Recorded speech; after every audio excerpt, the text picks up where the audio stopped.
let's take it back because I think we were going in so many rabbit Yeah, holes. no, I go like that. But let's take it back. Yeah, to Darren Osborne and the guy who done the thing. So Darren Osborne, you said he messaged me, yeah? Yeah, That's all a lie. You see that? So I'm walking through London, yeah, boom, boom, news all flops up. Tommy Robinson sent direct messages to Darren Osborne. I'm thinking, what? No, I fucking didn't. On a terrorist trial, yeah? I spent £5,000 getting the court transcripts. There was a journalist who I'm not even allowed to mention her name because they give me an injunction. I'm not even allowed to talk about this woman, yeah? She wrote, and when I got, what she said is I sent Twitter DMs. Got all the headlines, yeah? So you know how Twitter works. For me to send a direct message to someone, I have to follow them, yeah? The truth being, that was never said in court. Yeah? This journalist, who is an activist, not a journalist, yeah, they wanted to get me removed off Twitter. It worked. They used the fact that I sent Twitter direct message, which I never did, yeah? And then they had a campaign straight after that to have me removed from Twitter, yeah? Which I got removed from Twitter for making statistical facts about Muslim rape gangs, yeah?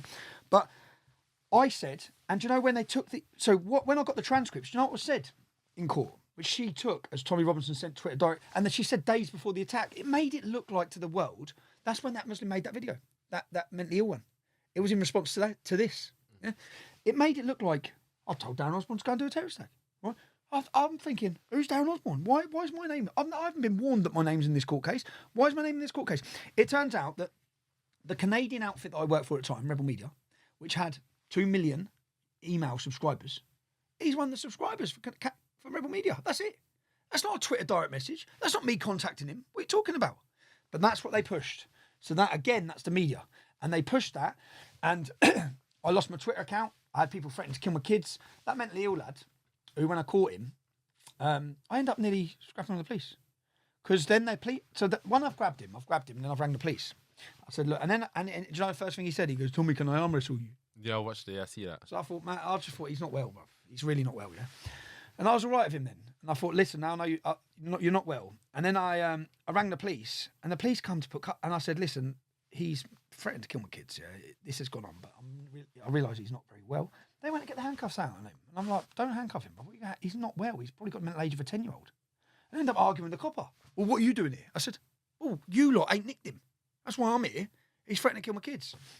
But yeah, that was in response to that lie pumped by the journalist that cannot be named. Yeah, mad. Have you ever had any DMs of people saying they want to do any harmful or violent acts? Loads, bruv. I mean, thousands. I mean, I've rang the police because when they talk about my kids or my wife at the time. No, I mean, has anyone ever called you, like, messaged you saying they want to do acts of violence towards like Muslims or immigrant groups or whatnot? Am I going to out myself as a grass here? No, you don't have to say anyone's name. So someone who was quite a prominent activist at some time, I got sent a message that he'd sent saying he was going to chop up Muslims outside the mosque. And I done what I thought was the right thing to do, which was contacted counter-terrorism and said, this ain't on my head. Do you think there's... And then that person was detained and deported from our country. Oh, fucking hell. Yeah, that's not my head. And I would never want that. And you see, it's like, bruv, it's like, if I saw someone disrespect a Muslim woman, I'd nail them. Yeah. If I saw someone disrespect any woman, I'd nail them. Right. So I can have my strong, deep beliefs where I'm opposed to an ideology. Doesn't mean I'm a wrong one. Yeah. And it doesn't mean I promote violence or want violence. I'm trying to prevent violence. But everyone wants to just say, oh, like the headlines you'll read about me are the total opposite. And then yeah, I've had scraps at times, but I've had to have scraps at times. Do you think that far-right extremism is in the UK? Do you think it's going to be a problem in future? Yeah. Because I don't think it's a problem that it's portrayed as, but it will be a growing problem. Of course it will. Because when you take away the ability to talk about these issues, when you take away the ability to protest these issues, when you come down and you police and you enforce and you restrict speech, you push people to see no option but violence. So I think we were successful in giving people a platform and an avenue to discuss these issues and feel like they're having their voices heard. When you deplatformed everyone, which is what they did, when you took away those voices, you leave people seeing no alternative. And that's dangerous.